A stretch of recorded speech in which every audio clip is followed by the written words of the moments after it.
akan melakukan perjamuan kudus, dan firman Tuhan hari ini akan saya sampaikan di dalam pengertian-pengertian sikap iman orang percaya. Ya. Di dalam kehidupan kita yang lemah ini, yang terbatas, ya, soal badani itu soal kebutuhan tubuh kita. Hidup ini seringkali kita jagai dengan sangat hati-hati dan seringkali kita mendeteksi. Ya, kalau untuk tubuh ini sangat gampang sekali ya. Mungkin dengan alat-alat modern kita bisa tahu kalau sakit ini ya cepat-cepat ke dokter. Ya, kalau mungkin kena flu sekarang gampang sekali, obatnya banyak beredar. Tapi ada beberapa penyakit yang harus disertai dengan ahlinya. Kita tidak bisa mendeteksi secara manual dengan cara kita sendiri, yaitu penyakit-penyakit yang terjadi di dalam organ tubuh kita yang di dalam. Misalkan sakit perut. Kalau cuma sakit perut karena ada anginnya, gampang sekali ya. Minum air panas, kasih minyak putih, selesai, keluar dia. Tapi sakit perut yang tidak selesai-selesai, bahkan rasanya melilit dan menjadi gangguan dalam kehidupan kita. Itu perlu seorang ahli yang namanya gastro ya. Jadi harus benar-benar diteropong usus kita atau lambung kita dilihat. Dan saya alami itu semua.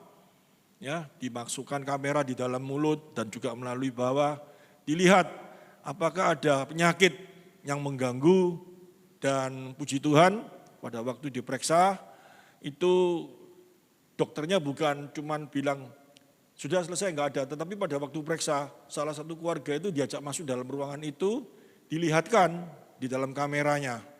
Ini loh ususnya papamu, ini loh bersih kok, enggak ada apa-apanya. Jadi semua juga tenang, bagus. Ya, lambungnya diperiksa, nggak ada tumor, cuma ada capcaynya katanya. Ya, jadi nggak ada masalah, bagus. Ini cuman mungkin perasaan atau apa sehingga asam lambungnya naik, melukai sedikit, tetapi secara keseluruhan tidak ada masalah. Saya bangun setelah dibius dan dikasih tahu, senengnya luar biasa. Ya, berarti yang selama ini cuman ketakutan-ketakutan yang terjadi karena omongan-omongan orang, kalau sakitnya di sini itu tumor, kalau sakitnya di sini ini kanker, kalau sakitnya di sini ini tidak punya duit mungkin ya. Jadi macam-macam, dan itu menjadi satu pemikiran yang memicu apa? Nggak bisa tidur, akhirnya apa? Tekanan darah naik, macam-macam tidak karu-karuan. Hal ini dilakukan di sebuah rumah sakit, biayanya tidak sedikit, puluhan juta. Itu mau kita membayar supaya kita merasa aman, supaya kita nggak ada kecemasan, nggak ada kekhawatiran, karena menyangkut tubuh yang tidak kekal ini. Tetapi hal yang kekal, hal yang utama di dalam kehidupan ini kita nggak mau tahu, atau mungkin kita nggak ngerti cara mendeteksi bagaimana keadaan iman kita. Dan ini orang merasa sudah pergi ke gereja, sudah ibadah, sudah memberi persembahan, sudah memberi perpuluhan, rajin membaca Alkitab, terus apa lagi? Agamawis yang dilakukan semuanya sudah dilakukan, itu merasa sudah punya iman. Karena dibandingkan dengan tetangganya atau orang di sekitarnya yang tidak pernah ke gereja, atau ke gereja cuma datang minggu tok, tidak pernah doa, tidak pernah baca Alkitab, dan dengan adanya itu sudah merasa bahwa dia memiliki iman, dan imannya merasa benar, kan seperti itu toh. Demikian juga orang yang tadi itu, saya pada waktu mengalami tubuh saya, loh saya sehat kok, enggak apa-apa perut saya, enggak apa-apa. Tapi sakit, lama-lama tambah sakit, mulai khawatir macam-macam. Ya, tapi ada kesakitan, tetapi kalau mengenai iman, orang enggak merasa.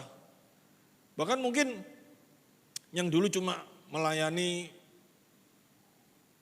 jabati tangan, terus naik tingkatannya tambah rasanya, sampai bisa ngasih renungan, masih apa, wah imannya merasa lebih meningkat lagi. Nah, Tuhan itu luar biasa sekali. Dia mengindoskopi setiap anaknya melalui apa, COVID. Tahu COVID? Penyakit, ya virus COVID itu loh ya. Dia mulai mengindoskopi dan kita akan tahu apakah ada sakit enggak dalam iman kita. Caranya bagaimana? Mulai saya renungkan tadi malam. Saya renungkan pada waktu COVID terjadi apa? Tidak salah sudah 1 tahun yang lalu, yang ganas-ganasnya tentang Delta itu loh. Ya, virus Delta itu, orang kena itu pasti rasanya pasti berangkat. Sehingga terjadi apa di Indonesia? Lockdown. Ditutup usaha semua, gereja nggak ada, keluarga berkumpul. Benar nggak? Semua keluarga berkumpul, yang dulunya tidak pernah berkumpul. Ya, mungkin kumpulnya cuman pada waktu ketemu makan. Papa mamanya kerja, pulang kerja, ketemu sebentar, anaknya keluar, makan bareng, habis makan, plus masuk kamar masing-masing. Besok pagi papa mamanya pergi kerja lagi. Terus seperti itu, jadi kelihatannya satu keluarga tetapi sebetulnya tidak ada kumpul. Ya, dan tidak pergi ke gereja. Dan kita mulai, saya nggak tahu, kalian semua nggak tahu, saya juga mulai mendeteksi diri saya. Itu terjadi nggak 1-2 hari loh ya. Pada waktu toko nggak bisa buka, semua orang nggak dibuka, itu mungkin sampai 2 minggu ya, kurang lebih seperti itu. Dan itu bukan cuma 2 minggu, hampir 1 tahun gereja tidak bisa buka. Setelah buka, pertanyaannya, mulai malas ke gereja apa enggak? Dari sana dulu mulai kita mendeteksi. Kita ini ngomongnya cinta Tuhan, ada kerinduan. Pada waktu gerejanya belum buka, aku rindu. Pada waktu gerejanya sudah buka sungguhan, harusnya ibadah. Waduh, kok ibadah biasanya minggu ini aku bisa mencer, bisa gini. Nah ini coba mulai dilihat ada virus enggak di dalam diri kita. Ya, ini satu hal yang nyata. Tuhan mau ngasih tahu, kamu benar-benar cinta sama aku apa enggak? Itu yang pertama dan yang utama. Yang paling gampang itu dilihat dari iman.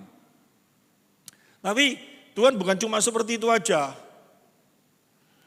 Kita coba lihat di dalam Efesus pasal 2 ayat 1.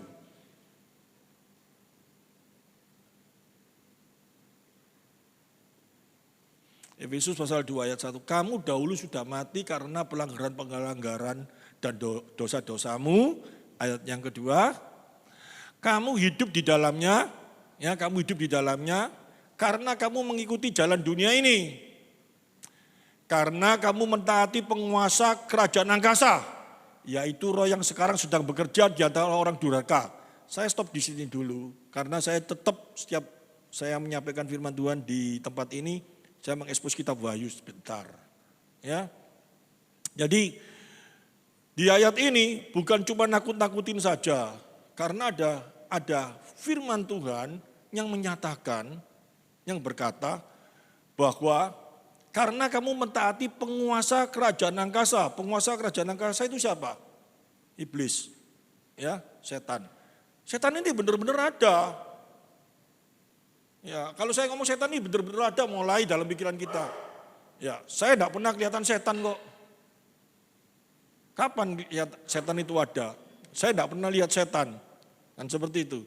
Padahal di sini dikatakan karena kamu mentaati penguasa kerajaan angkasa, yaitu roh yang sekarang sedang bekerja di antara orang-orang durhaka.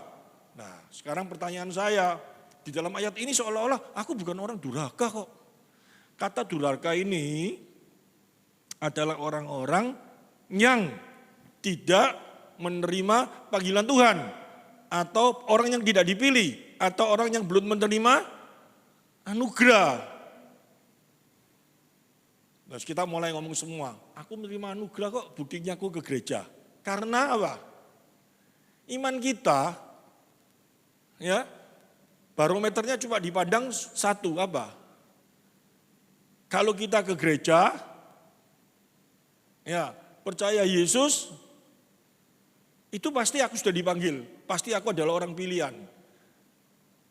Padahal ayat yang lainnya banyak sekali ya, yang berkata, kamu ke gereja bukan jaminan kamu pasti adalah orang yang telah menerima anugerah itu. Kamu ke gereja, kamu memberi persembahan, kamu memberi perpuluhan, kamu katanya berkorban untuk apapun juga, itu bukan sebuah jaminan bahwa kamu telah menerima anugerah. Bukan. Yang paling tahu siapa? Diri kita dan Tuhan. Oleh karena itu kita harus setiap saat mengkoreksi diri kita. Ini dampaknya besar loh, dampaknya besar dalam kehidupan kita. Nanti sampai ke cari jodoh anaknya, cari apa, nanti saya jelaskan semua. Karena ini menyangkut, kenapa? Ada dikatakan perkawinan harus sero. Kenapa? Nanti ada semuanya pengertian-pengertian seperti ini. Kalau kamu nggak sero dalam perkawinan, kamu akan menderita seumur hidup. Kenapa kok seperti itu? Nanti saya jelaskan satu-satu. Tapi saya mau menjelaskan ini dulu. Kamu hidup di dalamnya karena kamu mengikuti jalan dunia ini, karena kamu mentaati penguasa kerajaan angkasa, yaitu roh yang sekarang sedang bekerja di antara orang durhaka. Roh bekerja ini apa? Jelas sekali di dalam Wahyu, kalau dikatakan di dalam Wahyu pasal yang ke-12, itu jelas toh kemarin sudah saya jelaskan, iblis itu dibuang dari, gak usah dibuka ya, gak apa-apa, karena panjang nanti ayatnya banyak, kalau buka itu nanti gak selesai saya. Di dalam Wahyu pasal 12, pasal 13, itu jelas sekali, malaikat yang dibuang dari surga, yang berontak, dibuang ke dunia, dia berkuasa di dunia.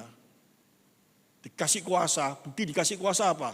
Digambarkan dia sebagai seekor apa? Binatang naga bermahkota, kata mahkota itu kuasa, bertanduk 10, tanduk itu kekuatannya sempurna.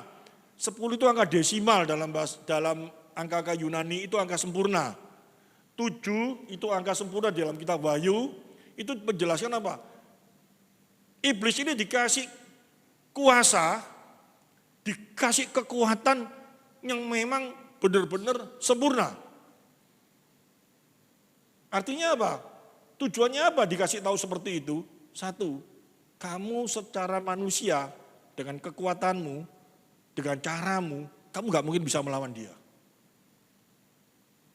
Ini diingat dulu, kalau kamu mau melawan kuasa iblis itu kamu gak akan mampu melawan dia. Kuasa iblis itu jangan, orang ini karena seringkali sudah terbawa oleh keadaan dunia ini ya. Kuasa iblis itu apa? Dikira cuma apa? Yang paling ekstrim, yang paling jelek itu apa? Kalau ada orang kesurupan, gitu. Kuasa iblis, doa aku tidak pernah kesurupan. Ya, saudaraku semua baik-baik tidak pernah kesurupan. Itu kuasa iblis. Atau apa? Kuasa iblis itu dianggap apa? Mau di rumah nakut-nakutin, tidak ada rumahku, tidak ada yang nakutin. Kuasa iblis itu apa? Mulai masuk lagi, apa? Suamiku, mulai itu kemarin saya ngomong toh, kalau bangun tidur mukanya kayak ketek. Ya, cari ketek itu kan nakal, suka tidak bisa diatur loh ketek itu tuh, kera itu suka ganggu. Nah, itu kekuatan-kekuatan yang seperti itu. Kita mau melawan dengan cara kita nggak mampu. Digambarkan seperti ini, nggak akan mampu. Itu kekuatan iblis itu benar-benar bekerja di dalam dunia ini. Dia berkuasa, benar-benar berkuasa. Dia bisa memberi apapun yang ada dalam dunia ini. Jadi kalau ke gereja, jangan kita, wah gereja itu benar-benar diberkati Tuhan, gereja itu luar biasa, pendetanya kalau doain, toko saya sepi didoain langsung rame. Kalau cuma seperti gitu, iblis pun mampu. Tapi yang terpenting di sebuah gereja, berita yang diberitakan itu adalah kebenaran firman Tuhan yang benar atau tidak. Sesuai dengan kebenaran apa tidak. Itu yang penting. Kalau cuma fenomena, bisa membuat kamu kaya, bisa membuatkan iblis mampu dikasih kekuatan itu. Jadi barometernya jangan di sana. Dalam ayat ini dikasih tahu, hati-hati.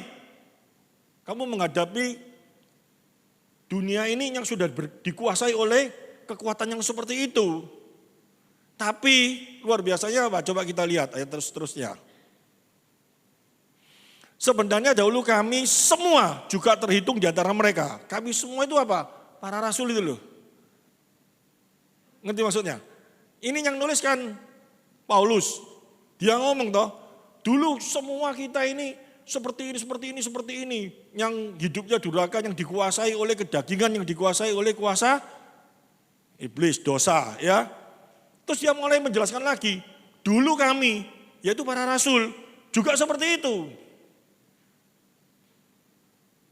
Ya, jadi jangan sampai kita ngomong, aku sebelum jadi orang Kristen aku tidak pernah dikuasai iblis, aku orang baik-baik. Enggak ada. Rasul pun juga seperti itu. Semua orang sebelum menerima Kristus dan benar-benar menerima Kristus dikuasai oleh kuasa jahat. Ya. Juga terhitung di antara mereka. Di antara mereka itu para rasul lainnya. Dia tidak menyebutkan namanya satu-satu, tapi tidak secara langsung dia ngomong semua rekan kerasulan itu dulunya sebelum menerima Kristus adalah orang-orang yang dikuasai oleh kekuatan dosa. Ketika kami hidup di dalam hawa nafsu, daging dan menuruti kehendak daging dan pikiran kami yang jahat, pada dasarnya kami adalah orang-orang yang harus dimurkai sama seperti yang lain. Harusnya semua orang ini dihukum. Harusnya semua orang, tidak peduli siapapun juga tanpa Kristus dihukum. Nah, pada waktu saya khotbah ini pernah di tempat lain, ya, keluar dari gereja, dia tanya sama saya, orang tua saya belum kenal Tuhan dan sudah meninggal bagaimana? Saya jawab kayak apa? Setelah saya khotbah kayak gitu, kalau gak kenal Kristus dihukum. Terus dia tanya kayak gitu, saya ngomong, orang tuamu kekecualian gitu. Ya tidak mungkin toh. Tapi kalau saya ngomong, ya orang tuamu sekarang masuk neraka, mungkin saya bisa ditonjok sama dia, ngerti? Jawabnya saya kayak apa? Saya jawab gini toh. Sesuai firman Tuhan, barang siapa tidak percaya kepada Kristus, menerima hukuman. Oleh karena itu, kamu masih ada kesempatan kepada orang-orang yang sekarang ini masih hidup, yang masih bisa diinjili. Ya, beritakan Injil supaya mereka tidak dihukum. Dia kejar saya. Orang tua saya bagaimana? Yang sudah mati, yang tidak percaya Kristus, pasti menerima hukuman. Oleh karena itu, ya, setiap orang yang masih hidup, kita wajib memberitakan Injil supaya dia menerima hidup kekal, tidak dihukum. Kalau dia tanya lagi sama saya, orang tua saya bagaimana? Pikirin dewe. Gitu? Kalau dia ngotot terus itu berarti kejak gegeran, ngerti maksudnya? Gak usah dianggap, saya cuma menjelaskan seperti itu. Ya, jadi semuanya harus pakai hikmat, gitu. Masa mau kita orang tuanya diomongin, orang tuamu bagaimana? Lo tidak percaya Yesus ya sekarang dihukum di neraka, digeraji kepalanya, digini. Ya orangnya kan bisa marah, ya toh? Ya, coba kita jelaskan, kalau tidak percaya Yesus, siapapun akan menerima hukuman kekal.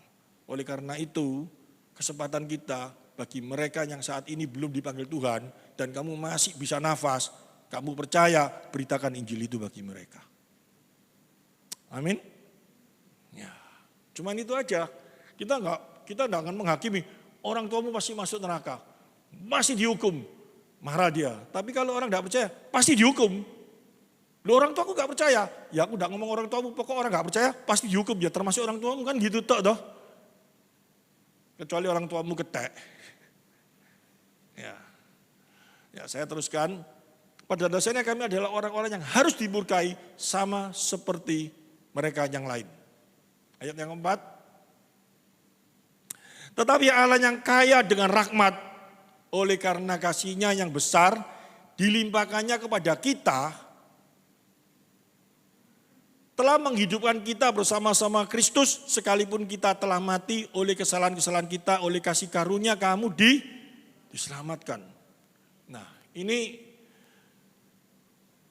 menjadi sesuatu yang sangat luar biasa, ya. Apalagi kalau kita melihat ayat seterusnya, kita baca ayat yang ke-8 langsung.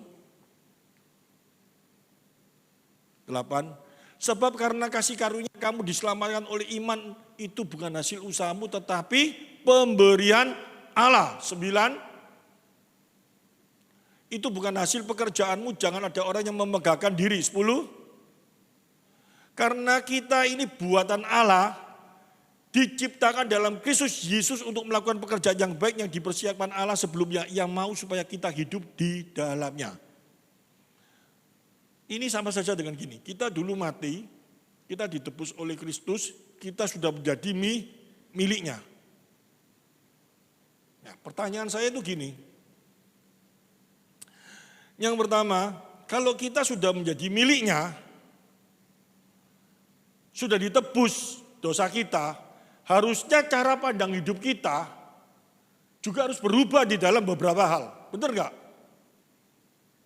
Kalau ditebus, tapi cara pandang hidup kita ini tetap sama sebelum kita ditebus, bedanya apa? Kalau pandangan hidup kita dikatakan yang sebelum kita ditebus, kita hidup menuruti daging, keinginan daging, menuruti apa yang diinginkan oleh daging. Tetapi kalau kita sudah ditebus dan kita sudah menjadi miliknya, pandangan hidup kita ini berubah. Terus kita mulai tanya, pandangan kita, hidup kita yang berubah ini kayak apa?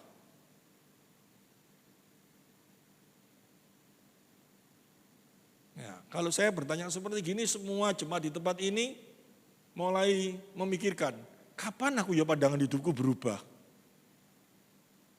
Oh, pandangan hidupku berubah sejak saat aku kelihatan Cik Bingbing. Ya, perubahan orang kan cuma seperti itu toh. Dulu sebelum kenal Cik Bingbing, aku lihat perempuan semua rasanya kepingin tak pacari. Tapi setelah ketemu Cik Bingbing, hanya Cik Bingbing toh. Berarti pandangan hidupnya berubah enggak? Kan berubah toh, cuma dia toh. Cik Bingbing ya kayak gitu toh. Dulu setiap orang laki dia ketemu, mana ya? Cari-cari, ya pandangan hidupnya cari orang terus toh. Tapi setelah dia ketemu saya, pandangan hidupnya cuma melihat saya toh. Itu pandangan hidupnya berubah. Karena dia fokusnya cuma sama saya, benar enggak? Nah, di dalam kehidupan kekristenan, ayat ini mengatakan apa? Cara pandang hidupmu itu kalau kamu sudah di dalam Kristus harus berubah. Perubahannya itu kayak apa? 1, tentang materi. Kalau kamu sudah percaya Yesus, apalagi kita merasakan gini, aku dari dulu, mulai kecil lahir, sampai dewasa, sampai kenal ke Tuhan, sampai aku merasakan bahwa pandangan hidupku tidak pernah berubah. Bahaya loh itu. Tentang duit, aku ya seneng duit.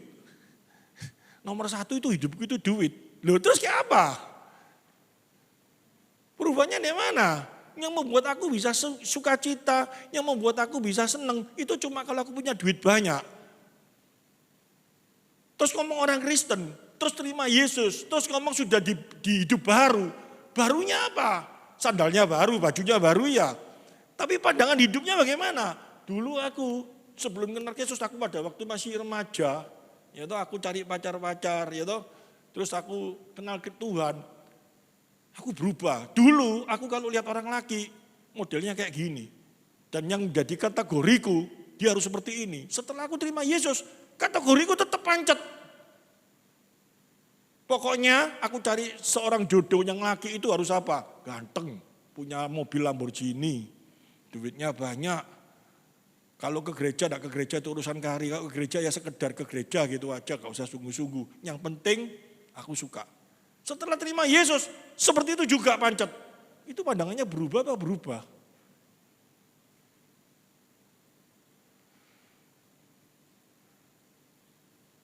Yang jadi orang tua. Dulu, aku sebelum kenal Yesus, aku pokoknya kepikir anakku besok kawin sama orang kaya. Kalau enggak kaya, enggak boleh kawin. Mau ke agama, enggak ke agama, enggak ngurus. Setelah terima Yesus, pancet pandangannya seperti itu. Ke satu. Yang kedua, aku sudah terima Yesus. Dulu sebelum aku terima Yesus, pandanganku kepada suamiku, pokok aku dikasih duit banyak, suamiku mau ke gereja, enggak ke gereja, enggak ngurus, pokok aku dikasih duit. Setelah terima Yesus, enggak ada satu kerinduan sedikit pun untuk bisa membawa suaminya atau siapa datang ke rumah Tuhan. Bahaya itu.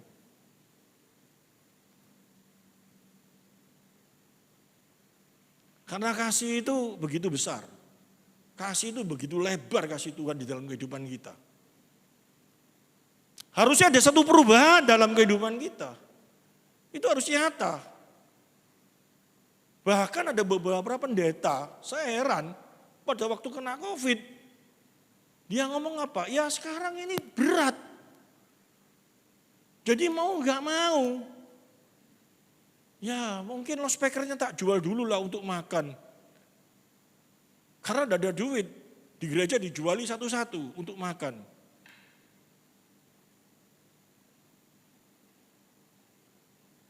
Mengeluarkan duit sendiri gak mau. Apapun yang punyanya gereja dijual untuk kepentingan makan. Cuman gitu aja jawabannya. Dan mulai berani melakukan hal-hal yang rasanya harusnya di dalam benak Tuhan gak boleh dilakukan. Dia ngomong, ya karena masalah ini. Padahal melalui COVID ada lockdown semua itu ada di dalam rancangan dan kuasa Tuhan. Amin. Tuhan sedang mengindoskopi kita, memberitahu kepada kita, imanmu loh gini sakitnya pasian, gitu loh, ngerti maksudnya. Kamu terhadap keluarga, terhadap anakmu, terhadap istrimu, terhadap suamimu, terhadap aku, akan kelihatan pada waktu kita kumpul. Dulu tidak pernah kumpul anak-anaknya, rasanya kita semuanya itu apa? Baik-baik, gak ada masalah. Tapi setelah kumpul berapa hari, ketemu setiap hari, yang terjadi dalam pikirannya apa? Ternyata suamiku kayak gitu dah. Istriku itu kayak gitu dah. Karena kalau nggak pernah kumpul dalam kehidupan yang dulu-dulunya sebelum terjadi COVID, kayak apa? Paling malam tidur, ngomong ketiduran, besok pagi bangun suaminya berangkat kerja, istrinya nyediakan makanan gini-gini. Tapi kalau sudah kumpul 1 minggu, 2 minggu, nyediakan makanan mulai istri yang ya apa? Ambil dewi gak iso dah. Aku ya repot, podo repoti. Mulai keluar macam-macam. Dan itu kayak apa? Hati kita kayak apa? Kita marah atau kita ada satu perubahan dalam hidup kita?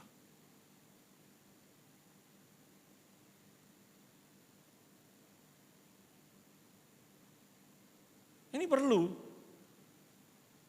Ya. Karena kalau hal yang seperti gini kita ngomong, ya gak masalah. Toh saya dalam hidup ini, kalau saya lakukan itu ya gak kesakitan kok. Seperti apa? Orang kalau sakit perutnya, bener toh? Kalau orang sakit perutnya kan kalau gak diperiksakan kan takut toh. Nanti tambah sakit, mati kan kayak gitu. Tapi kalau yang namanya hal rohani, wah ini ternyata sakit rohaniku, aku harus memperbaiki ini. Gak perlu, karena apa?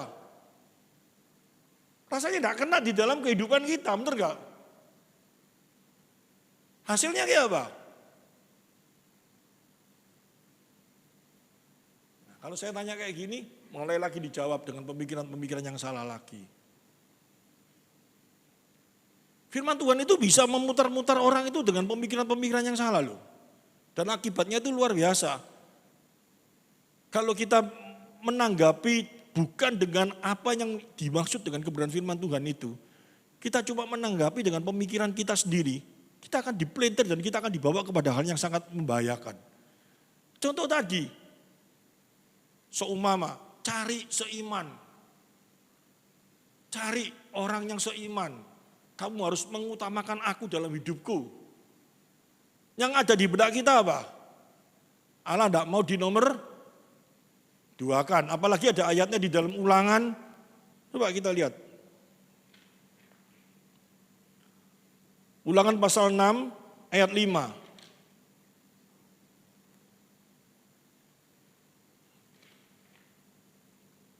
Saya bacakan sampai 12. Kasihilah Tuhan Allahmu dengan segenap hatimu dan dengan segenap jiwamu dan dengan segenap kekuatanmu. Ini perintah Tuhan toh bagi setiap orang toh. Kamu harus mengasihi Tuhan itu all out. Kamu harus mengasihi Tuhan itu menomorsatukan dalam hidupmu. Dan kalau kita baca ini, oke, tetapi hati-hati sekali.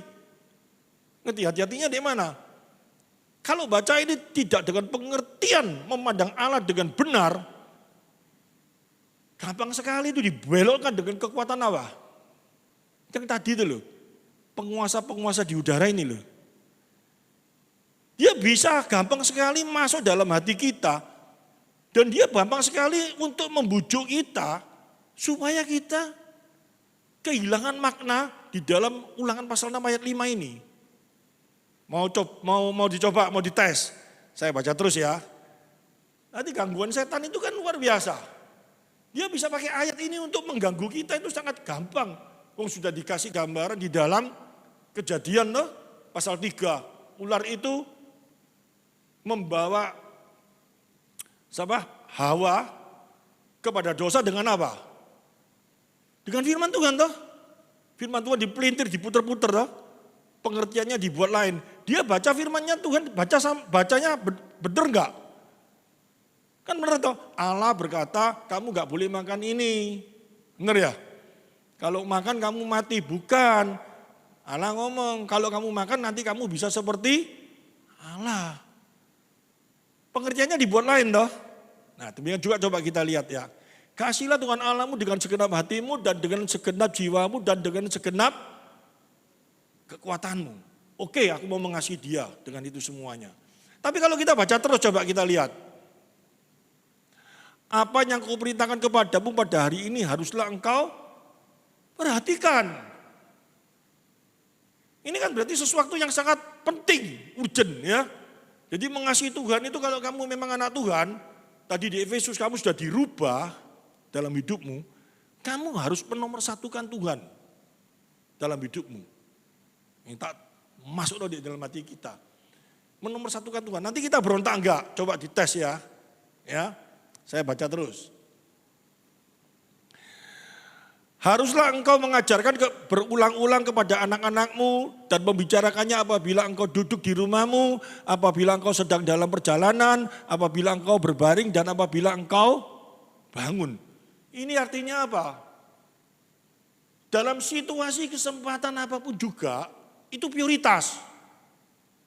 Jadi, kamu belajar ya sama cucu kita, kamu belajar sing pinter, sing pandai. Supaya apa? Kamu besok diajeni orang. Kata kita kan cuma di situ tak tahu. Padahal dalam situasi apapun juga harus menaruh nama Tuhan. Kamu belajar sing pinter, kamu harus setia, kamu harus benar-benar belajar supaya melalui hidupmu lo nama Tuhan bisa dimuliakan. Harusnya kayak gitu toh. Kamu tidak mempermalukan Tuhan yang menjadi Tuhanmu. Jadi nama Tuhan dibawa terus. Kenapa seperti itu? Karena Tuhan mengasihi kamu nak.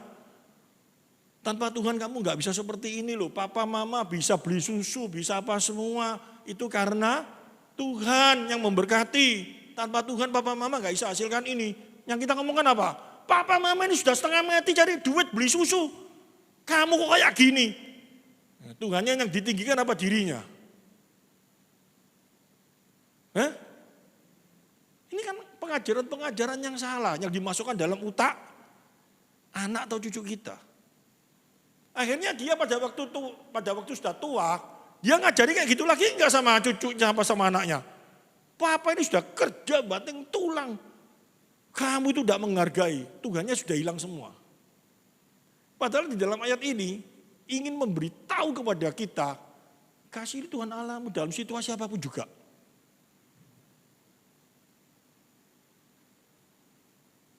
Di dalam Efesus dikasih tahu, dulu kamu adalah orang yang harusnya dihukum. Dulu kamu harusnya orang yang binasa, karena kamu dikuasai oleh kuasa-kuasa jahat. Tapi karena kasih karunia, kamu diselamatkan melalui Kristus. Hendaknya kamu sekarang berubah, karena kamu sudah menjadi miliknya. Nah, sekarang mulai dideteksi diri kita. Apakah sudah kita melakukan yang seperti ini? Haruslah engkau mengajarkan berulang-ulang kepada anak-anakmu dan membicarakannya apabila engkau duduk di rumahmu, apabila engkau sedang dalam perjalanan, apabila engkau sedang berbaring, dan apabila engkau sedang bangun. Kok dikatakan di rumah, berjalan, duduk, bangun, ini apa sih? Seluruh aktivitasmu itu loh. Harus kamu membicarakan siapa itu Allah.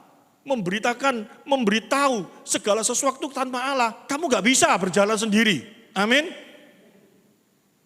Ini yang dipegang. Sehingga kalau sampai besok dia dewasa cari jodoh, dia langsung hati-hati gak? Aku jodohku ini anak Tuhan enggak, apa anak setan, kan gitu toh. Kalau anak setan bahaya aku, kan kayak gitu. Tapi kalau mulai dari kecil kasih tahu, kamu pinter loh. Nanti kalau kamu pinter, kamu dihargai orang. Kalau kamu pinter, kamu kaya. Cari jodoh yang penting apa? Pinter dan kaya. Soal Tuhan, cari. Setelah menikah, tidak bisa menyamakan satu persepsi. Kalau kau memang anak Tuhan, tapi kalau kau memang dua-duanya anak setan, ya persepsinya satu. Bagaimana cari duit yang banyak, supaya kamu dihargai. Tapi kalau kamu memang anak Tuhan, kamu pasti berontak. Tidak bisa seperti ini. Pandangan kita kepada Allah yang enggak. Ini ya, saya tadi pagi baca khotbahnya Stephen Tong. Dengar khotbahnya Stephen Tong sangat bagus. Dia ngomong antara Katolik dengan Protestan itu bisa enggak kawin? Boleh enggak kawin? Sama-sama, Alkitabnya sama. Sama-sama percaya Yesusnya. Tapi ada beberapa hal yang enggak sama. Sehingga nanti akan menghadapi satu masalah, prinsip hidup. Kalau prinsip hidupnya enggak sama, membangun rumah tangga itu bahaya. Dia kasih contoh. Ada seorang ibu yang hamil, ya, seorang ibu yang hamil, dan ibu ini kalau nanti melahirkan anaknya, ibu ini akan mati. Jadi pilih ibunya atau anaknya. Ya, yang orang Katolik nanti ngomong, pilih ibunya. Anaknya aja mati gak apa-apa. Misalkan pilih anaknya, ibunya mati aja gak apa-apa. Yang satunya ngomong, yang Katolik pasti ngomong kayak gini, ya mendingan pilih anaknya. Karena ibunya sudah cukup umurnya apa-apa, anaknya kan masih belum dosa, ya anaknya aja. Yang satunya pilih ibunya, karena apa? Ibunya ini nanti kalau mati, anak yang lainnya bagaimana? Dalam itu kan berbicara tentang prinsip hidup. Prinsip hidupnya nggak sama, satu keluarga geger nggak? Jangan ngomong seperti gitu. Jadi nggak bisa sama. Saya sedang tidak menjelaskan soal ini. Jadi saya cuma kasih gambaran tok. Kelihatannya gampang. Kalau pandangan hidupnya kepada Allah nggak sama, sangat bahaya sekali berumah tangga. Saya teruskan, haruslah engkau mengajarkan berulang kepada anakmu dan membicarakannya apabila engkau duduk di rumah, apabila engkau sedang dalam perjalanan, apabila engkau sedang berbaring, dan apabila engkau sedang bangun. Suruh ngomong terus. Tentang apa? Dikasih tahu ayat yang seterusnya. Harusnya juga engkau mengikatnya sebagai tanda pada tanganmu dan haruslah itu menjadi lambang dalam dahimu. Artinya apa? Setiap tangan ini membicarakan tentang apa? Pekerjaan. Orang kerja itu pakai tangan ya, bukan pakai kepala. Masuk angkat barang pakai kepala, kan pakai tangan. Jadi setiap apa yang kamu kerjakan di dalam pekerjaanmu itu hanya satu, bagaimana Allah ditinggikan. Dah itu cara berpikirmu, semuanya untuk Tuhan. Terus, dan haruslah engkau menuliskannya pada tiang rumahmu dan pada pintu gerbangmu. Ini orang seringkali sekarang sudah lupa, ya. Tapi zaman saya masih anak-anak di rumah kami, setiap rumah tangga itu di depan rumahnya ditulis namanya. Ngerti maksudnya? Masih ingat? Mungkin Pak Darsono masih ingat ya. Rumah orang dulu itu kan di atas rumahnya kan ditulis toh. Rumahnya Pak Darsono ada tulisan gitu. Rumahnya siapa ditulis. Itu tujuannya apa? Ini loh rumahnya orang ini loh, modelnya kayak apa? Kan seperti itu toh. Ini rumahnya orang ini. Tapi ini ayat ini sedang tidak berbicara seperti itu. Tetapi apa? Dan haruslah engkau menulisnya pada tiang pintu rumahmu dan pada pintu gerbangmu. Kalau tadi harus ditulis di jidat dan tangan, bukan ditulis gini. Tetapi segala sesuatu yang kamu lakukan harus menunjukkan bahwa kamu anak Tuhan. Segala sesuatu yang kamu kerjakan harus menunjukkan kamu anak Tuhan.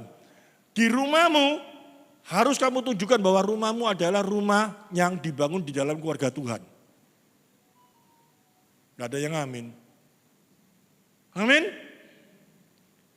Apakah ini sudah benar-benar diterapkan? Diterapkan cuma apa? Anaknya kalau kadung makan, ayo doa. Anaknya pada waktu tertentu, kau harus ngomong puji Tuhan. Tetapi pengertian tentang Tuhannya tidak pernah dimasukkan. Sehingga anaknya dalam kehidupannya nanti berumah tangga apa kalau rusak berantakan, jangan nyalakan Tuhannya. Karena kau tidak pernah mendidik hal ini dengan sungguh-sungguh di dalam kehidupannya. Ya, saya teruskan. 10. Maka apabila Tuhan Allahmu telah membawa engkau masuk ke negeri yang dijanjikannya dengan sumpah kepada nenek moyangmu, yakni Abraham, Ishak dan Yakub, untuk memberitakan kepadamu kota-kota yang besar dan baik yang tidak kau dirikan, ini karya Tuhan. Ya, dia menjelaskan bahwa yang kamu ceritakan itu betapa luar biasanya turut campur tangan Tuhan di dalam kehidupan setiap manusia. Ngerti maksudnya? Ya, kita tahu toh bangsa Israel itu bisa keluar dari Mesir itu semua karya Tuhan. Itu harus diceritakan. Tapi kalau kita bukan keluar dari bangsa Mesir, tapi yang tadi saya ngomong itu loh, kita nggak boleh ngomong, ini papa sudah banting tulang. Tetapi yang harus kita bicarakan apa? Ini semua kita bisa gini, ini karena Tuhan. Ini dimasukkan terus. Jadi tidak ada satu kebanggaan dalam diri kita tanpa Tuhan. Amin. Ini sudah hilang sekarang dalam kehidupan orang percaya. Ngomongnya tok. Tetapi benar-benar dimasukkan dalam hidupnya enggak. Mau papanya sendiri enggak ada Tuhan kok. Ya, kita baca terus. Ayat 11. Rumah-rumah penuh berisi berbagai barang baik yang tidak kau isi, sumur-sumur yang tidak kau gali, kebun-kebun anggur dan kebun-kebun zaitun yang tidak kau tanami, dan apabila kau sudah makan dan menjadi kenyang. Ini semua berbicara apa? Gambaran-gambaran yang seperti ini ya, itu berbicara apa? Kita memang dikatakan apa? Dia tidak melakukan tapi Tuhan yang melakukan, seperti itu loh. Tapi pada waktu kita baca ini, iya pada waktu itu orang-orang tidak lakukan Tuhan kasih. Seperti itu seolah-olah. Kalau aku kan sedang kerja ya ini hasilku sendiri. Berontak mulai hati kita tuh. Kalau ayat ini dikasihkan apa? Dikasih tahu apa? Rumah-rumah penuh berisi berbagai-bagai barang baik yang tidak kau isi. Artinya apa? Gak melong isi itu diisi Tuhan. Padahal sesungguhnya bukan menceritakan hal yang demikian. Sesungguhnya menceritakan apa? Semuanya itu bisa terjadi karena Tuhan. Amin. Terus. Maka berhati-hatilah supaya jangan engkau melupakan Tuhan. Yang telah membawa kamu keluar dari tanah Mesir, dari rumah perbudakan. Terus, engkau harus takut akan Tuhan Allahmu, kepada Dialah engkau beribadah dan demi namanya haruslah engkau bersumpah. 14. Janganlah kamu mengikuti ilah lain dari antara ilah bangsa-bangsa sekelilingmu. 15. Sebab Tuhan Allahmu adalah Allah yang cemburu di tengah-tengahmu, supaya jangan bangkit murka Tuhan Allahmu terhadap engkau sehingga ia memusnahkan engkau dari muka bumi. Pada waktu kita baca ayat 15 gini, yang terjadi dalam hati kita apa? Coba kita baca dan kita renungkan. Sebab Tuhan Allahmu adalah Allah yang cemburu. Dan kita mulai bayangkan, kalau kita cemburu itu karena apa? Kalau cemburu kan mesti marah toh. Benar toh? Terus kita bayangkan, saya misalkan cemburu, Cik Bing-Bing itu kayak apa ya? Kok rasanya sama orang laki itu saya cemburu marah. Itu karena apa?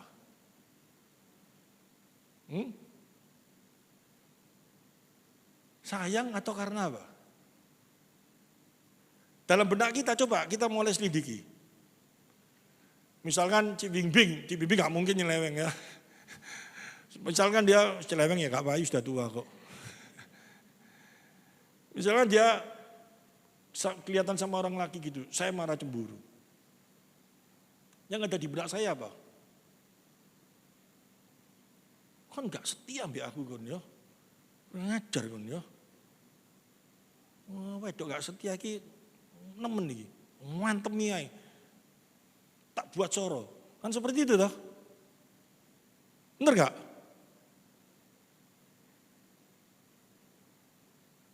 Nah, jujur kita ngomong semua. Arti cemburu itu kan seperti itu toh? Iya. Apakah Allah punya pikiran seperti itu? Wah, dia itu pencemburu, dia tidak mau, dia dinomor duakan. Karena dia mau menguasai kita, dia minta kita ini harus benar-benar setia sama dia. Kan kayak gitu toh? Tapi kita tidak melihat kenapa dia cemburu.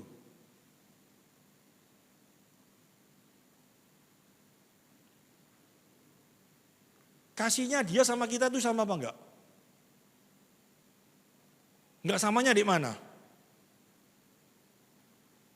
Ya, kita pengenalan kita tentang Allah di dalam kasihnya, kita separuh-separuh. Sehingga kata cemburu ini kita terima sebatas kemampuan yang terjadi di dalam kehidupan manusia. Ngerti maksudnya? Cemburunya Allah ini disamakan dengan cemburunya kita. Oh dia enggak mau, dia minta dinomor satukan.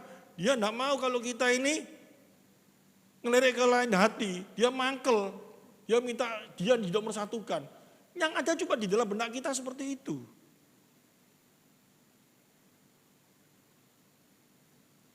Padahal di dalam kasih Allah yang begitu luar biasa, kasih Allah yang tidak terbatas, dia juga memiliki kemahatauan yang sangat luar biasa, yang tidak ada di dalam kehidupan kita. Benar gak? Kalau saya ngomong Cik Bing-Bing nyeleweng kayak gitu, saya ngomong cuma apa? Oh kon yo delok dia kon gak setia, kon yo benci aku mulai saat ini gak setia. Tapi Allah bukan seperti itu. Dia tahu kalau kamu gak setia sama dia, kamu akan menderita.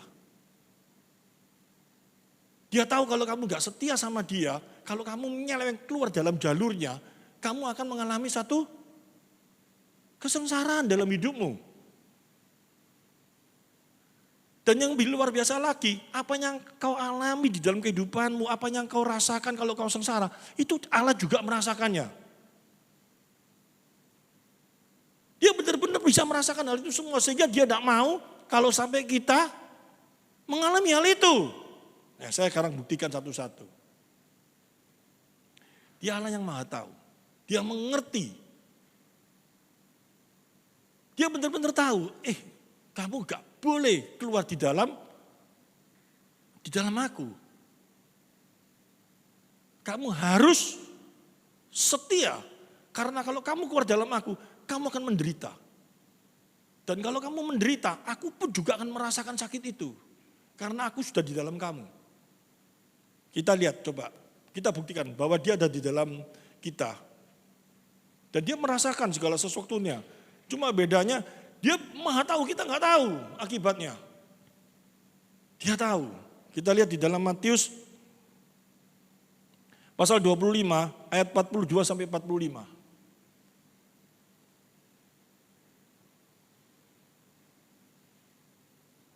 Sebab ketika aku lapar, kamu tidak memberi aku makan. Ketika haus, kamu tidak memberi aku minum.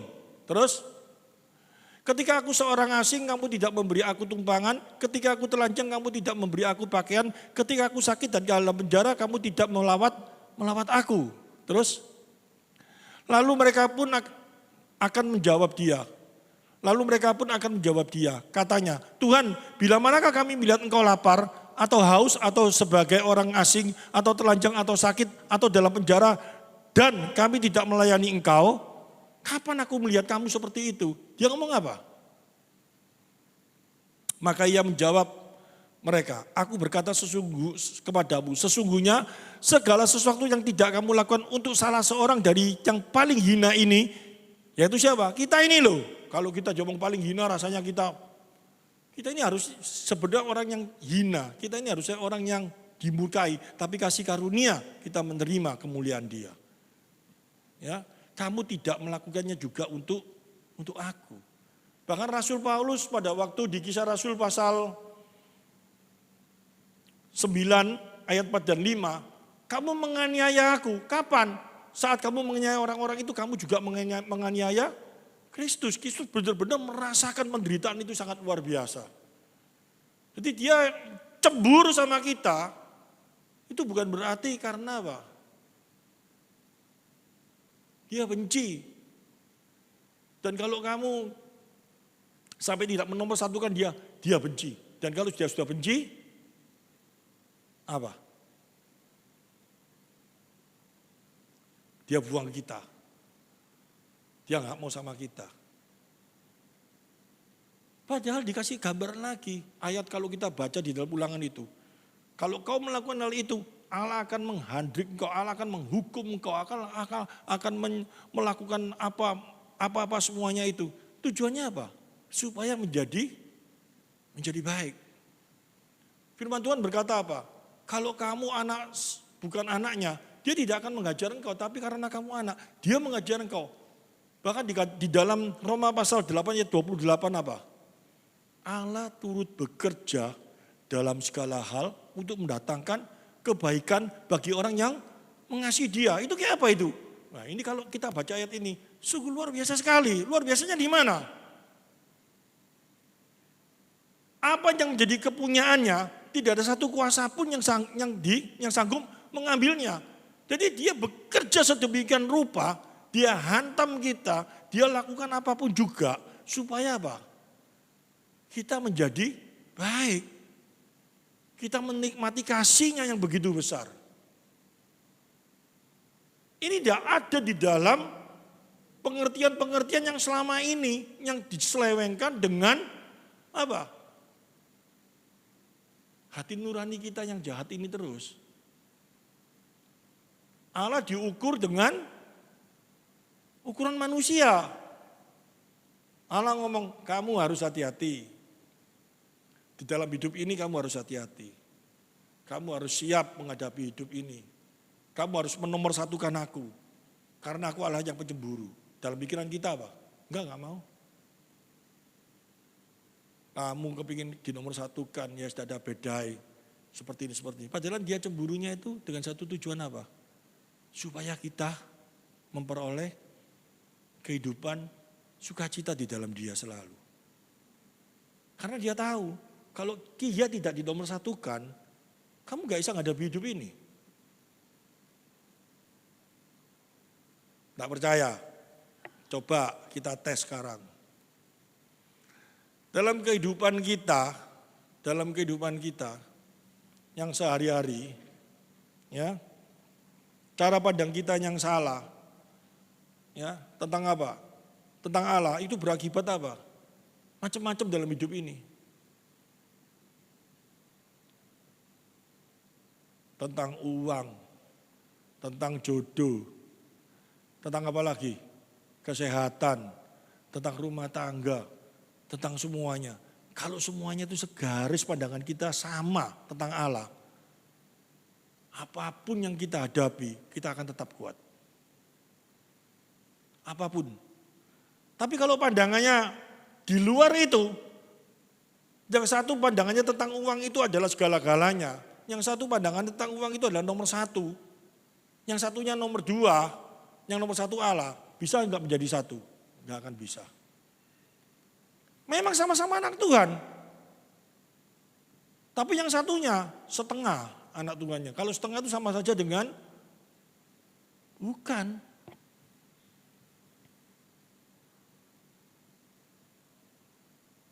Ya. Oleh karena itu, saya tidak akan memperpanjang khotbah, saya panjang-panjang percuma. Tentang kehidupan ini kalau kita tidak betul-betul diluruskan, akan menjadi satu hal yang sangat, kayak apa ya, firman Tuhan diberikan masuk, tapi tidak pernah diresapkan dalam kehidupan. Saya terbeban sekali keluar dari tempat ini benar-benar diresap dalam kehidupan. Dan sesuatu yang sudah salah, kita masih dikasih kesempatan kok. Kalau kita sudah salah kepada anak kita, cara didik kita salah, kita masih dikasih kesempatan kepada siapa? Cucu kita. Mulai sekarang cucuku tak didik seperti gini. Dan firman Tuhan ini luar biasa sekali loh. Yang salah pun kalau kita terbeban, Tuhan kasih jalan lagi terus. Bagaimana menghadapi yang salah ini. Aku sudah salah sama suamiku. Tidak sehati. Suamiku sih dibikin cuma duit tok. Terus mulai sekarang tak racun deh gitu dah. Supaya cepat dipanggil Tuhan. Kan enggak toh. Tuhan kasih cara. Supaya suamimu ini menjadi baik. Ada ayatnya. Kalau memang dia adalah orang yang dipilih oleh Tuhan. Tuhan kasih ajar apa? Kalau kamu sudah menikah dengan seorang yang tidak seiman. Jangan kau cerai dia. Tapi apa? Perlihatkan aku di dalam hidupmu. Supaya melalui hidupmu yang selalu memuliakan aku. Dia bisa melihat aku dan akhirnya dia menerima aku. Ini penting. Anak melihat papanya. Waduh papaku matre toh. Benci aku. Sudah benci gitu ditambah lagi blender. Gitu. Lihat papanya tidak bisa ketemu. Rasanya marah terus. Tapi kalau Tuhan mau bekerja. Papanya mulai dilihat. Loh kita yang sadar. Kalau papanya itu tidak sadar. Papanya kadal kalau seperti itu tidak sadar toh. Tidak sadar itu alias apa? Ya kalau orang ngomong kan gila. Tapi tidak kelihatan kegilaannya. Kalau orang sudah terlalu matre itu kan gila. Tapi tidak kelihatan kegilaannya. Karena dia kegilaannya itu Pak, dikuasai dengan hal mamon. Yang ada di pikirannya cuma duit. Tok pandangannya di mana-mana duit tok itu kegilaan yang tanpa dirasakan. Tetapi orang lain bisa merasakan hal yang itu. Pada waktu menghadapi orang yang sedemikian itu, terus kita kayak apa caranya? Pakai kekuatan kita. Pakai kemampuan kita. Sadar enggak bahwa yang gila itu dikuasai oleh yang tadi siapa? Bertanduk 10, bermahkota, berkuasa. Dia memiliki kekuatan yang sangat absolut. Yang hadir di dalam kehidupan orang yang sudah dikuasai seperti itu. Kamu mau melawan dengan kekuatanmu. Ya cakar-cakaran kamu digepuk kalah kamu. Sulit untuk dilawan. Angel dirubah orang kayak gini nih. Wes memang sifatnya biake kayak gitu. Mau diapa no tidak bisa kecuali diracun. Akhirnya keluar gitu dah. Tapi dalam kitab Wahyu dijelaskan. Mereka memang naga itu bertanduk 10, bermahkota. Tetapi tetap ada di dalam kedaulatan Allah. Amin. Pada akhirnya dia dikalahkan dengan kekuatan Allah. Gak bisa menang dengan kekuatan Allah. Dan kekuatan Allah itu sudah diberikan kepada kita. Yaitu apa? Kebenarannya. Amin. Dia hanya mampu dilawan dengan kebenarannya. Kebenarannya beri apa? Berisi apa? Kasih. Kasihlah lawanmu. Seperti dirimu sendiri. Itu kalau kita hadirkan dalam kehidupan kita. Kita layani. Kalau namanya melayani itu cuma 1 menit bukan melayani. Melayani 1 hari itu bukan melayani. Mengampuni sekali itu, wis tak gini tak layani sekali lah. Nek dia tidak mau, ya tak turuti lah, tak layani sampai 7 kali lah. Nek dia tidak mau ya apa? Tuhan ngomong ya apa? Layani dia 7 kali 7 kali 7, tidak terbatas. Kalau memang dia dalam kuasa Tuhan, pasti Tuhan ubah. Kalau kau memang anak Tuhan, kau pasti dikasih jalan. Amin. Itu dipegang dalam kehidupan kita. Kalau enggak, kamu mau melawan ke apa kuasa yang seperti itu? Dalam kehidupan ini seperti ini semua enggak? Semua orang itu menghadapi hal yang seperti ini. Enggak usah kaget. Karena dikatakan di dalam Efesus tadi. Mereka sudah dikuasai dengan kuasa yang ada di dalam dunia ini.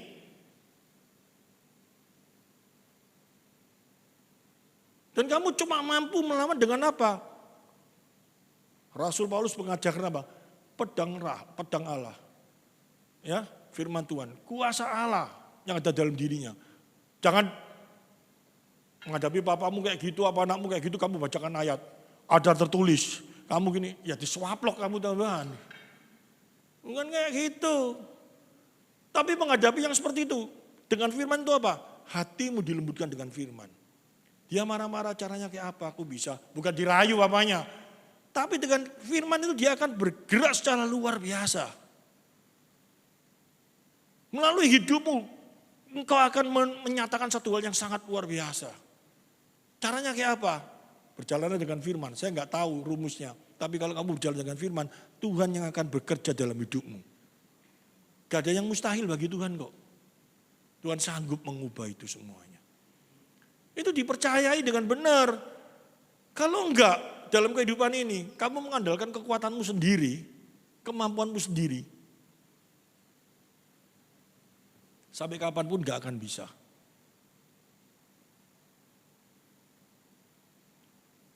Benar, sampai kapanpun enggak akan bisa. Saya kesaksian sebentar. Saya ini dulu waktu sekolah, saya pacaran sama yang namanya sekarang istri saya Cik Bingbing itu. Ya, dia kebetulan lahir dari keluarga orang mampu. Engkongnya dia itu dulu punya bank, punya apa, saya enggak ngurusi, saya gitu orangnya. Ya, saya dipanggil sama engkongnya. Ini bakal cucu mantu saya ini, mana saya pengen ketemu. Papa mamanya bingung. Terus terang dulu gitu, papa mamanya bingung. Waduh, kamu dipanggil sama nyaung. Dan nyaungnya itu agak matrek gitu loh. Gitu, melihat orang datang pakai mobil apa enggak, saya pakai trail. Wah, gitu. Ya, trailnya disuruh taruh di mamanya, saya suruh jalan, saya enggak mau. Saya orangnya kan juga bandel. Dan saya dari dulu Tuhan sudah tanamkan dalam hati saya, kamu anakku. Kamu enggak usah takut sama siapapun juga. Kamu adalah orang yang aku kasih. Itu nancep di dalam hati saya. Saya bukan orang sembarangan karena saya milik Tuhan. Dan tiba-tiba kok saya masuk gini. Milik Tuhan itu berharganya kayak apa sih? Kita ini milik Tuhan itu berharganya kayak apa? Kamu tak kasih gambarannya. Kamu itu milik Tuhan. Milik Tuhan itu seberapa mahalnya.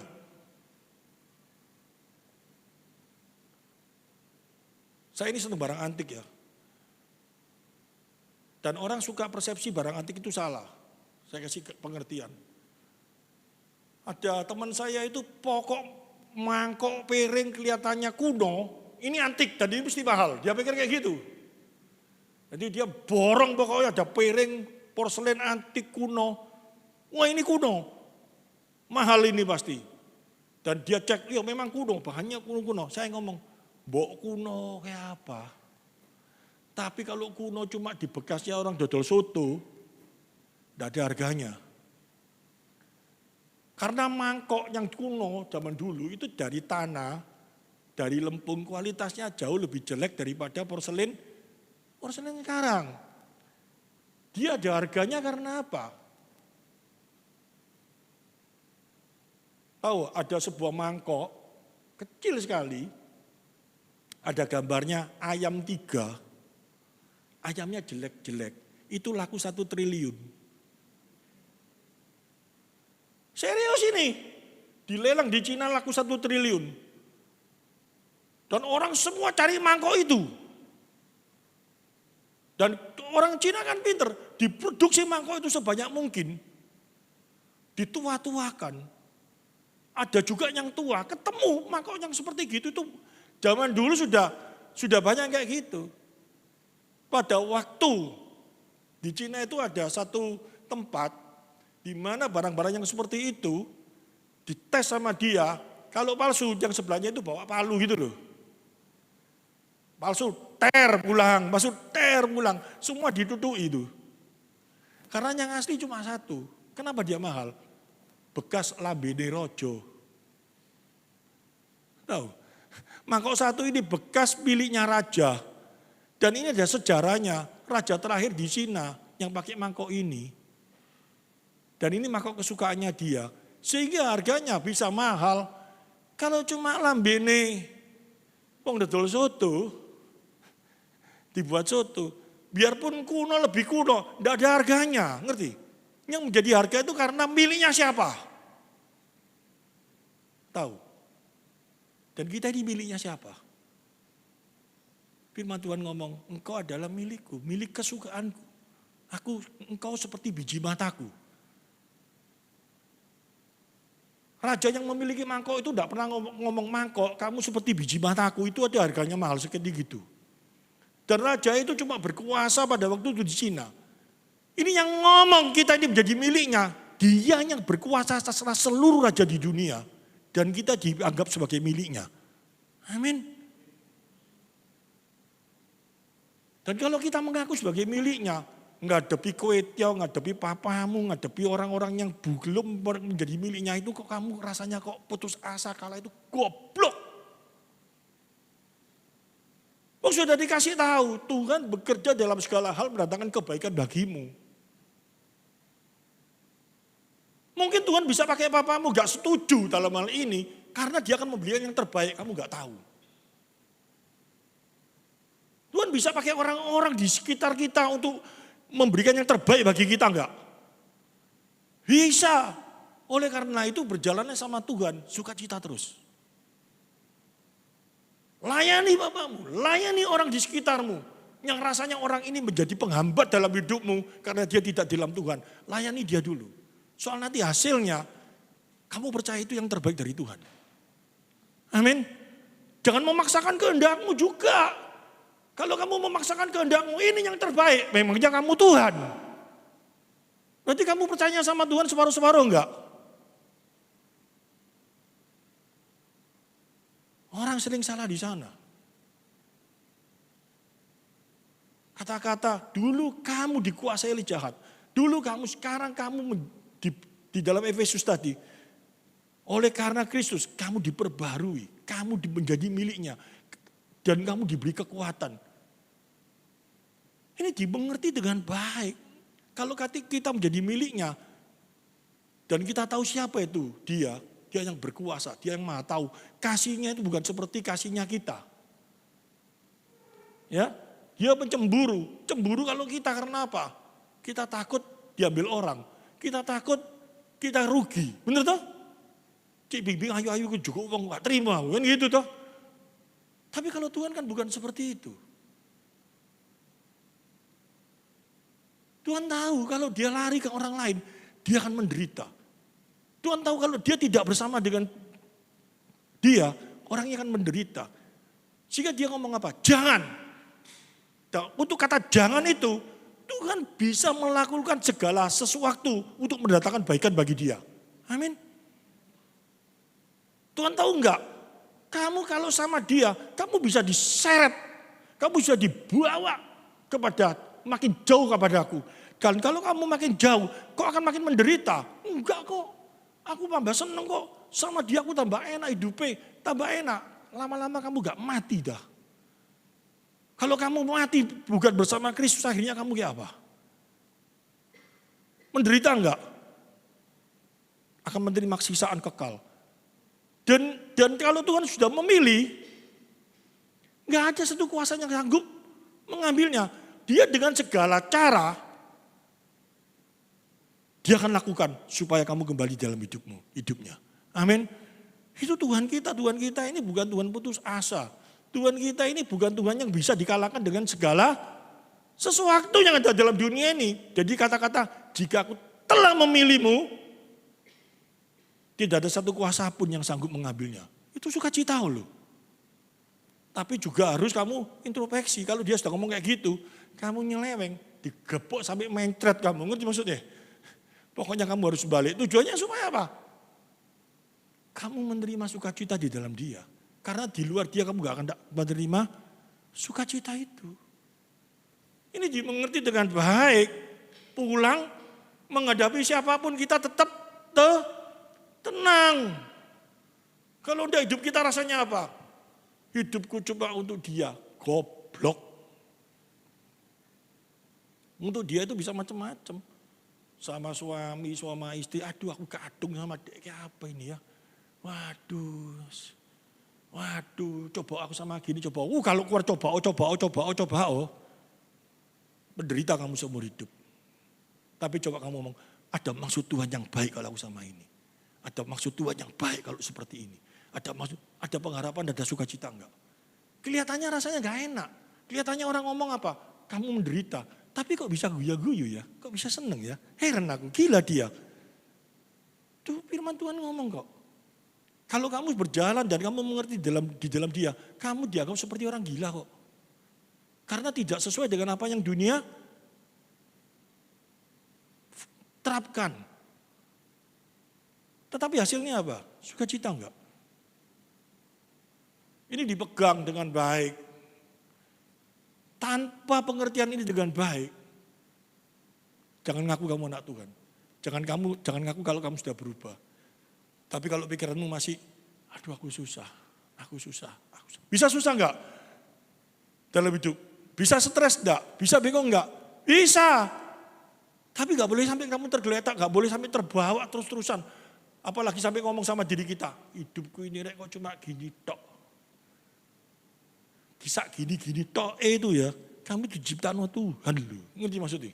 Bersyukur, berterima kasih ya. Kok hidupku punya suami kayak gini ya? Kayak apa aku ini kayak gini? Gemes aku. Untung masih punya suami, belum dikawinkan sama ketek kamu. Papaku kayak gini ya, istriku kayak gini ya. Bersyukurlah. Karena tidak ada segala sesuatu di luar tangannya.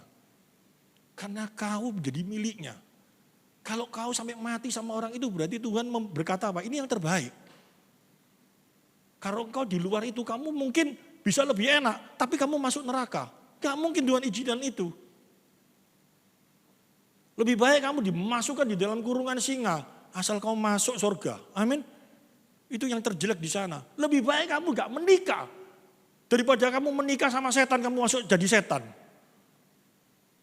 Tuhan bisa lakukan hal itu semuanya dalam hidup kita. Kalau kamu sudah menikah dengan seseorang, berarti yang terbaik. Dan Tuhan berikan yang terbaik, Tuhan izinkan. Iya loh, gak ada kata-kata. Karena dia tidak seiman, ceraikan meski itu dari suamimu. Enggak loh. Di firman Tuhan di 1 Petrus dikatakan, meskipun istrimu apa suami tidak seiman, layani dia. Kenapa seperti itu? Segala sesuatu tidak ada di luar kedaulatan Allah. Ada maksud Allah yang terbaik melalui segala sesuatu itu. Itu dipegang. Gak ada kata-kata segala sesuatu itu, wah keliru. Iki gak seizin Tuhan, iki lolos dewi. Gak ada. Semua ada di dalam kuasa Tuhan. Meskipun kita salah. Ini dipegang, maka kita akan sukacita. Amin. Iya, menghadapi hidup ini mulai kita tadi toh setelah diendoskopi iman kita, ternyata imanku sak gini Mas Ian ya. Nah, ini sekarang tahu aku penyakitnya. Pulang dari sini tahu penyakitnya. Oh, ini tadi kasih obat. Oh, cara pandanganku salah tentang Tuhan Mas Ian. Oh, cara pandanganku salah tentang iman. Oh, cara pandanganku salah tentang ini. Kalau sudah tahu salahnya, sukacita enggak? Iya. Ini yang harus dipegang dalam kehidupan kita. Oh, ternyata seperti ini. Kenapa kok aku merengut terus? Kenapa kok aku susah terus? Kenapa kok gini terus? Oh, pandanganku salah. Karena kalau di dalam Tuhan gak mungkin kita merengut terus. Gak mungkin kita rasanya putus asa terus. Karena di dalam Tuhan itu tidak ada segala sesuatu yang tidak ada harapan. Dia pasti memberi harapan. Dia sudah mati bagi kita kok dikatakan di dalam kitab Roma. Masakah dia tidak memberikan segala sesuatu supaya kita tetap hidup? Tetap hidup itu apa? Hidup di dalam damai bersama dia artinya. Amin. Jika Kristus sudah mati bagiku dan dia memberikan hidup bagiku, masakah dia menghakimiku? Gak mungkin. Dia malah menjadi pembelaku. Bahkan dia akan memberikan segala sesuatu untukku supaya aku tetap hidup. Hidup di dalam sejahtera. Ini Allah kita loh. Kok saya sudah ngomong ngotot kayak gini kok masih merengut. Mukanya gak sukacita semua, heran saya. Harusnya kan sukacita, senang. Pulang dari sini, oh iya, suamiku tetap suamiku. Papaku tetap papaku, istriku tetap istriku, mamaku tetap mamaku. Mantuku tetap mantuku, mertuaku tetap mertuaku. Tapi pandanganku sudah berubah. Sebelum aku mendengarkan firman, pandanganku lihat dia seperti ketek. Tapi setelah mendengarkan firman, aku mau melayani ketek ini. Lain toh. Supaya dia jadi gorila. Enggak. Supaya dia menjadi baik. Ini harus ada dalam kehidupan kita. Kalau ini benar-benar hadir dalam hidup kita, berarti ada apa? Satu harapan. Tuhan mati itu memberikan satu kekuatan kepada kita supaya kita menghadapi hidup ini ada harapan. Kalau kita sampai berkata dalam hidup ini, aku tidak ada harapan, aku sedih menghadapi orang-orang kayak gini. Itu orang paling susah di antara segala orang. Kenapa? Yesus sudah mati bagi kita supaya kita dipenuhkan sukacita itu kok. Tidak pernah Allah itu merancangkan penderitaan dalam kehidupan kita. Gak pernah. Kalau kita mau melihat di dalam kacamata yang panjang. Kalau kita cuma melihat kacamata cekak, Rasul Paulus itu orang yang paling menderita. Setelah dia menjadi murid Tuhan, yang dulunya dia berkuasa, yang dulunya dia Sanhedrin, yang dulunya dia memiliki kekayaan yang sangat luar biasa. Setelah dia menjadi anak Tuhan, hidupnya kayak apa? Digebuki sampai mau mati. Dikira sudah mati, ditendang-tendang gini dipikir mati. Digebuki orang sak kampung. Disesa itu namanya. Diombang-ambingkan di tengah laut 3 hari. Dipatuk ular. Akhirnya mati dipotong kepalanya. Penderitaan tuh. Tapi Rasul Paulus pernah ngomong kayak apa? Di dalam segala apa yang kualami, aku bersuka cita karena segala sesuatu yang aku lakukan hanya untuk Kristus. Bisa kayak gitu itu loh. Kayak apa? Itu pandangan imannya sangat luar biasa. Kita tidak usah sampai di sana lah. Kita tidak usah dipatuk ular. Diketak sama suami kita, diketak sama papa kita. Itu bisa terjadi dalam kehidupan kita. Tapi satu hal, engkau tetap membeli pengharapan. Melalui engkau Tuhan akan mengubah orang-orang di sekitarmu. Amin firman Tuhan.